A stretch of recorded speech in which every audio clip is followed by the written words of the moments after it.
চলছে হাড় কাঁপাসিতে বুড়ো জমি প্রস্তুতির কাজ। গড়ের ফালা গরু দিয়ে হাল চাষ বাংলা ও বাঙালির চিরচেনা রূপ। কোদাল দিয়ে জমির আইল কাটা, মনের মাদুরি মিশিয়ে কাঁটা মাটি দিয়ে আইল বাঁধা, যাতে সেচ দিলে জমি থেকে পানি চলে না যায়।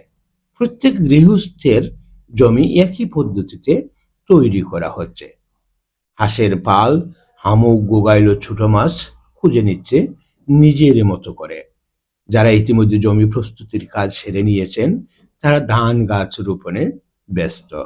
এ যেন চিরায়ত বাংলার রূপকথার গল্প।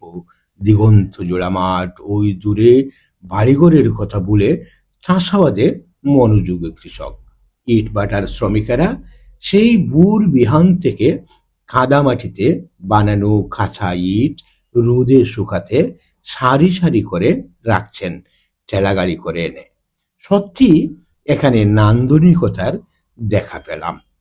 আবার পর্যটকেরা দিক দিগন্তে ছুটেছেন হৃদয়ের খুরাখেরি খুঁজে।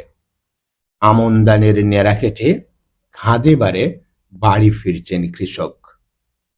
নদীর পার ও রাস্তার ধার গেছে চলছে বেদে জীবনের ঘরদুয়ার গোছানোর কাজ।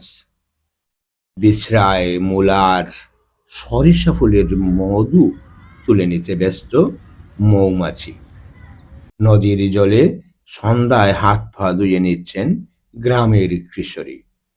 এই নদীর চরের হালি তোলা সবজি বাগান যেন কোনো শিল্পীর হাতের রং তুলির খেলা। নদী পাড়ের গাছ বাঁশ যেন উঁকি মেরে তা দেখছে।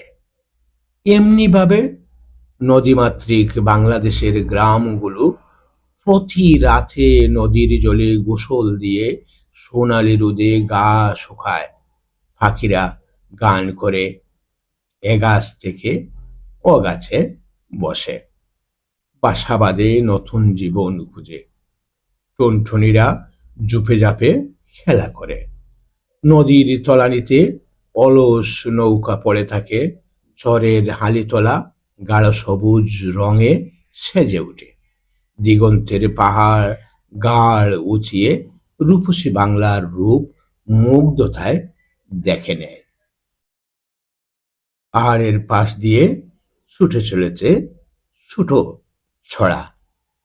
এই ছড়া দুই বাংলাকে আলাদা করে রেখেছে, যেন দুই প্রতিবেশী দুই পারে দাঁড়িয়ে একে অন্যকে মনের আকুতি মিশিয়ে দেখছে।